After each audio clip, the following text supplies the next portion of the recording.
is my sister Lucy, and this is me. And as you see us in these clips here, we're getting ready to go bikepacking for the first time. If you haven't heard of it, bikepacking is basically cycling with your camping equipment with you. We bought all of our bags the week before on next day delivery from Amazon, and I think it's probably fair to say that we didn't really know what we were getting ourselves in for. We picked this route, and to be honest, it was a bit of a game of chicken. That route was 199 kilometers, and we're about to hit the road, where I immediately take a wrong turn, even though typically I would be the navigator out of the two of us. Straight. Well done, Lucy, for spotting that one. Yeah, you were right. The second road we were on was a really busy A road, and honestly it set the tone for me getting quite worried about the roads that we were going to be riding on. Fortunately, my concerns are put to rest a little when quite soon we're on a single track road, climbing through forest and onto a road with a single car on it for probably 5 miles, which was a lot more like what we were expecting, and so were the views. Ready for this second big hill climb of the day. It becomes clear that to do 3,500 kilometers of vertical in 2 days, it means climbing a lot of hills. We do start to get into the feel of that, and we're getting through them pretty well. I think at this point we were still really trying to push towards getting a percentage number of our total target, and we were probably not pacing ourselves as well as we could have.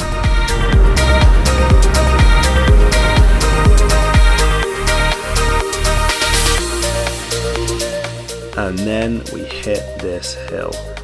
It's actually called the Rigos Road, coming up from Herbert. It took us about 45 minutes to go about 500 meters up, and I think it took about 6 kilometers along. About 2/3 of the way up, there's this thing called the Watchman's Hut, and in the back garden there's all these interesting sculptures which were made by the guy who used to work there out of rubbish which he found on the road, and it is both beautiful and very creepy. It was a hell of a descent on the other side. We were flying down there.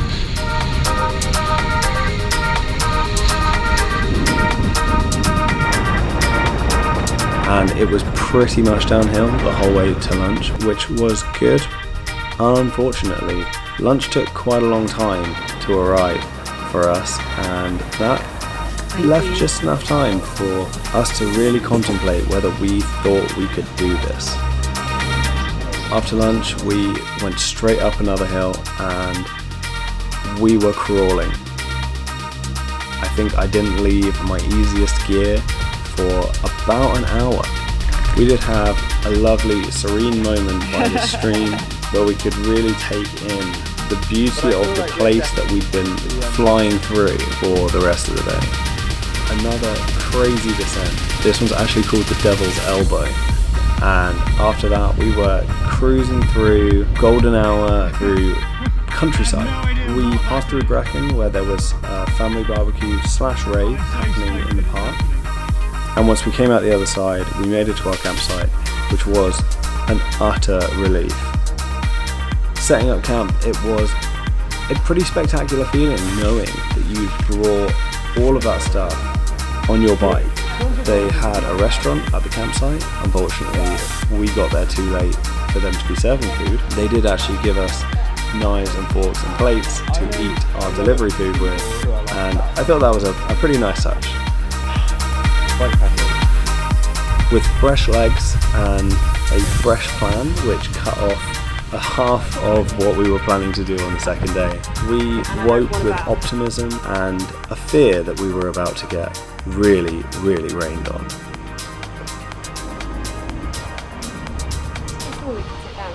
We were able to grab some breakfast, and then we headed off again on countryside kind of roads, knowing that our biggest challenge of the day would be crossing the beacons back. more You and get so comfortable with that like day-to-day thing. As the conditions started getting tougher, we talked to each other about the merits of going outside of your comfort zone, and we decided that you have to do these kind of things every now and then, even though it doesn't seem like any fun at the time. up from down there. I think Like really quickly. it sounded good when it was just the two of us talking about it, but it probably comes off a bit preachy now.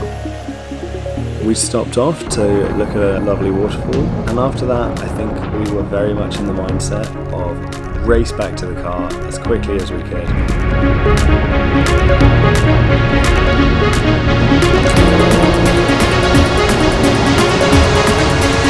End of the GPS line was showing on my watch.